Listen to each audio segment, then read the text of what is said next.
വീടുകളിലെ പട്ടിയും പൂച്ചയൊക്കെ വളർത്താറുണ്ട്. അവർക്ക് ആഹാരം വേണ്ട.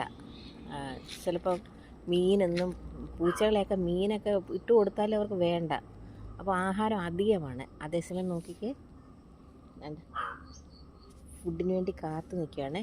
ഇത് എൻ്റെ വീടാണ്, ഞാൻ ജനിച്ചു വളർന്ന വീടാണ്. അവർ പ്രത്യേകം ഈ പട്ടികൾക്ക് ചോറ് വയ്ക്കാറുണ്ട്. ഇന്നിപ്പോൾ ഇവിടെ അവരെല്ലാം വെളിയിൽ പോയതുകൊണ്ട് ഞാനിവിടെ ഉണ്ട്. അവർക്ക് ഞാൻ ചോറ് കൊടുക്കുകയാണ്. 5-6 പട്ടികളുണ്ട്. അവരെന്തിനാ എങ്ങാണ്ടൊക്കെ കറങ്ങാൻ പോയേക്കുവാന്ന് തോന്നും. എന്തായാലും ഞാൻ ഈ ഫുഡ് ഇവിടെ ഇട്ടേക്കും, അവർ വന്ന് കഴിക്കും. ഓക്കെ, കണ്ടില്ലേ? ഇതേപോലുള്ള 5-6 പട്ടികളുണ്ട് ഇവിടെ.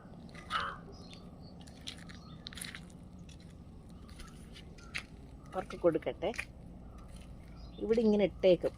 ഇത് വാഴത്തോപ്പാണേ, അപ്പോൾ ഇവിടെ ഇങ്ങനെ ഇട്ടിരുന്നാൽ മതി, അവർ വന്ന് കഴിച്ചോളും.